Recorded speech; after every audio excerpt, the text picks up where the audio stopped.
આપનું નામ? મારું નામ લક્ષ્મી કુનાલ આહિરે છે આજે કઈ જગ્યા અને શું રજૂઆત થઈ જાય? અમે પનાસ ગામ પ્રજ્ઞાગઢ નગર થી આવેલા છીએ અને અમે આ રજૂઆત લઈને આવેલા છે કે અમે વારંવાર અરજી કરી રહેલા છે તો છતાં પણ સરકાર કઈ જવાબ આપતી નથી અને અમે એટલા હેરાન થઈ ગયેલા છે ભાડું ભરીને કે તમે વાત જ નહીં પૂછો. અમે એમ જ માંગી રહેલા છે એક તો ઘર બનાવી આપે અમને નહીં તો ભાડું ચાલુ કરી દે. એ બસ સરકારને આ નમ્ર વિનંતી છે અમારી. કેટલો સમય થયો તમારે મકાનને જોડવા માટે? 2 થી 2.5 વર્ષ થઈ ગયેલા છે સર. ભર વરસાદે અમે લોકો બહાર નીકળેલા છે. સરકારને સહાય આપી કે સારું કઈ અમે લોકો નીકળીએ છીએ. જર્જરિત મકાન કરીને અમને વહેલાથી વહેલા ઝડપમાં ખાલી કરાવી દીધું છે. રાજેશભાઈ, કઈ જગ્યા શું રજૂઆત લઈને આવ્યા? અમે પ્રજ્ઞાનગર આવાસ સિટી લાઈફ થી આવ્યા છે પનાસ ગામ. અમે આવાસ 2 વર્ષથી તોડી પાડ્યા છે.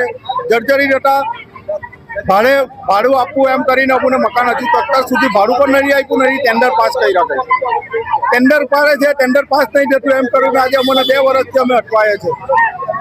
એના માટે અમે કમિશનર સાહેબને રજૂઆત કરવા માટે આવ્યા છે. કેટલા પરિવાર રહેતા હતા? અહીંયા અમારે 704 બિલ્ડિંગ 704 મકાન હતા.